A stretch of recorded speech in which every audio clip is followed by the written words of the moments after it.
one, some members of the public from the front counter are just feeling a bit harassed.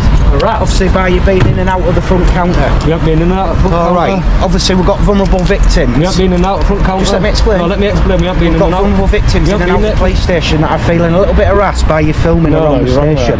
Right, can I just take your name and your address, I'll give you my name on one condition. No, I'm asking you. Yeah, and I'm telling you, and I'm replying, I'm saying, you get my name and address on one condition. You take that gang sign off. What gang sign? That gang sign there. That's not relevant to why I'm here, is it? Just get your name and address, please, on Section 50 of the Police Reform Act. Do you believe that I'm committing antisocial behaviour right now? At this moment, yes, so that's why I require you to provide your name and your address. What grounds? What makes you think that I'm committing antisocial behaviour? Especially recording at a police station. That's recording at a police station is not antisocial. Right, guys, we've been told, and we've had information from the front counter, that people in there waiting to be seen by officers, victims of crime, are feeling harassed by your behaviour at the front counter. Just listen to what I'm saying. I'm telling you what the information is. You've asked me, let me answer. This appears to be a questionable use of Section 50, and the officer's own explanation raises important concerns. Michael and his friend are not filming members of the public or vulnerable individuals. They are filming a police station from a public place. Filming a public building does not automatically become harassment simply because someone inside may feel uncomfortable. Harassment generally requires conduct directed at a specific person, not the passive act of recording a building. Michael is not approaching anyone, following anyone, or interfering with members of the public. Simply filming the outside of a police station does not, by itself, appear to meet the legal threshold for demanding someone's name and address under Section 50. So, they're feeling harassed, okay. So you should go and explain to them we are going to speak to them in a moment. Illegal. It's not harassment, and you are abusing Section 50 right now. I'm not abusing Section 50. Yes, you are. I require you under Section 50 police are going to court to provide your name and your address. What is your name, sir? You'll be next. You'll be next. What is your name, sir? What's the details of Section 50 that requires me to give my details? What's the wording of the law? Constable in uniform is required.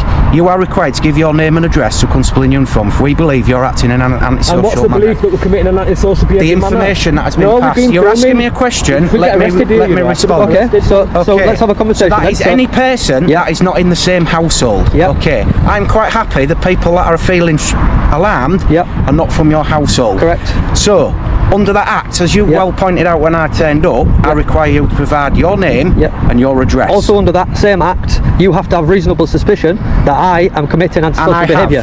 So I require, if you fail to provide those details, you can be arrested. Where's the reasonable suspicion? So I am asking you one more time. Excuse me, I'm not talking to you, sir. I'm asking you one more time to provide your name and your address. If I'm required to do so, failure to do so, you can be arrested. If I'm required to do so by law, then I will. But just before I do, I would like to know what the grounds are that you suspect that I'm committing antisocial behaviour. I've explained that to you already. Michael clearly tells the officer that he believes the power is being misused.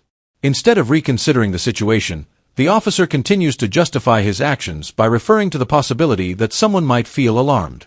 However, Section 50 is not triggered simply because someone could feel uncomfortable. The law requires proper legal grounds before officers can demand personal details.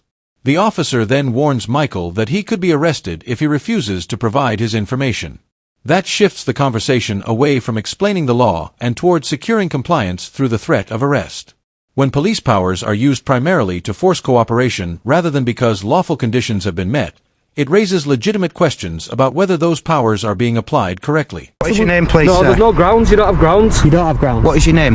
But out of fear of arrest and threat of violence... I have reasonable grounds to suspect, and I've explained that. No, you don't. So I am asking you now to provide your name. Out of fear of arrest and threat of violence, I will provide you my details. Right, is there anything I can reasonably do for you to provide, under the Police Reform Act, your name and your address? You could provide me with reasonable grounds, but like I've just said, under threat of violence, fear... Definitely threat of violence. I've explained that. Fear, I'm going to ask you one more time, let me just your finish, name and then I will. Your address. Out of threat of violence, fear, and duress, I will give my details under that section unlawfully. What's your name, please, sir? Michael. I'm going to film every single member of public going in that building now.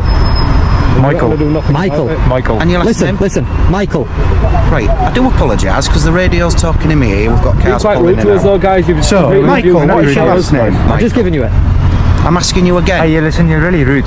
No, you're rude. You're rude, because you're abusing Section 50. Powers, mate. You're rude. We're not the ones that's shouting. Michael. No, you're abusing powers, mate. You're very rude. You don't abuse police powers. I'm asking you again because I didn't hear you. Well, that's your problem, not mine, isn't it? Michael eventually provides his details, but only after being told that he may be arrested if he refuses. In those circumstances, many people would choose to comply rather than risk being taken into custody. That does not necessarily mean they agree that the request is lawful. The situation then becomes more frustrating when a second officer describes Michael as being rude. Michael had already provided his surname, but when the officer failed to hear it, the focus shifted onto Michael's attitude instead of correcting the misunderstanding. Rather than discussing the legal issue, the conversation turns towards his behavior. This changes the focus away from whether Section 50 was properly used and onto the character of the person being questioned. Michael, I'm not playing games. I'm asking you for your surname, please. I've given you it. Under the section of law that you've stated, I've already given you my surname. Right, and I couldn't hear you because of the vehicles coming in the gate. Are you recording? Right, what is your address, Michael? Do I have to give my address under that section? Yes. I don't know your date of birth. You never asked me for my date of birth, and I'm not required to give my date of birth under that section of law. And this man knows that, that's why I didn't ask. Guys, you're dismissed. Have a nice day. You are dismissed.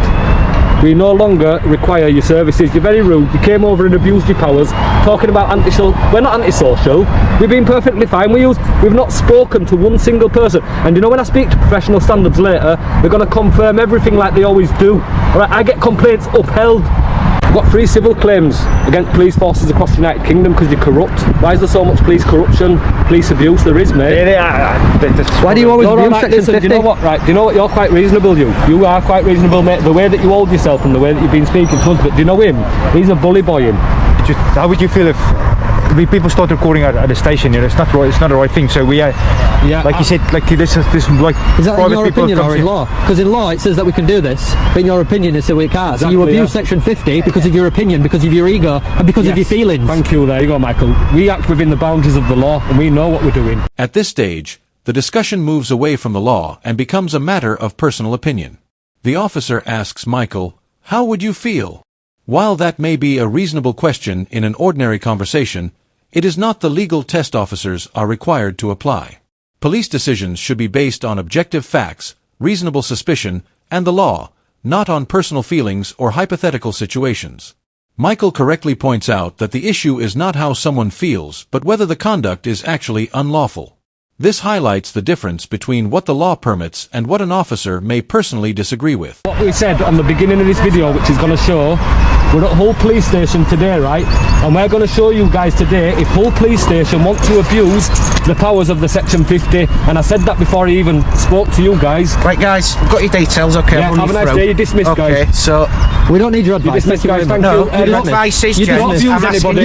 Your advice is don't abuse anybody. Don't be brutalising members of public. Stop abusing Section 50. Don't do that, mate, because it happens frequently, alright? And people are scared of that certainly uniform. don't within this force. Yes, it does, mate. I would only so what appeal I'm for advising you both, reporting gents, on okay, it's words of advice. homicide police officers. I was only up here last week reporting on corruption, not homicide police. I'm off in front office right now, mate. What are you going to do about it? Nothing. Do you want to do nothing? Simple words of advice, stay away, because members of the public we feeling don't care. harassed. We don't care, mate. We're not harassing nobody. We're not harassing nobody, mate. I'm asking you to stay away. I feel harassed by you now. You're harassing me now. I don't need your advice, mate. Go If we away. need to speak to you again, we will do, gents. Dismiss, guys. Appreciate your time. Thank you. Have a Bye-bye. lovely day. Bye-bye. Have a lovely day. We're going to go front counter now, yeah?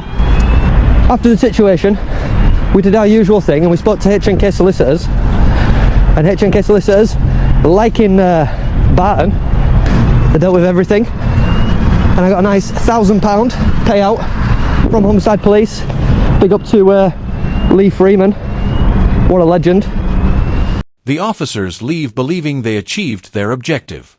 They obtained Michael's details, secured compliance, and ended the encounter. However, the matter did not finish there. Michael later pursued the issue through the proper legal process and was awarded £1,000. While the amount itself may not be large, it represents formal recognition that the officer's actions did not withstand legal scrutiny. This case also raises a wider discussion about accountability. When compensation is paid following unlawful police actions, the cost is usually met by the police force rather than the individual officers involved. Some people argue that this system provides little incentive for improving decision-making, while others believe that better training, supervision, and internal accountability are the most effective ways to prevent similar incidents in the future. What stands out most about this encounter is how routine the misuse of power appears to be. There is no emergency, no immediate danger, and no evidence of criminal behavior. Yet the officers escalate the situation as though lawful filming is itself suspicious. Many people simply comply and move on. Michael chose to challenge the decision through the proper legal process, and the outcome demonstrates why accountability remains an important part of policing. Thank you for watching. If you enjoyed this episode, please like, comment, and subscribe to support independent coverage. Also, don't forget to check out News Now Yorkshire. His channel is linked in the description. Thanks for watching, and I'll see you in the next video.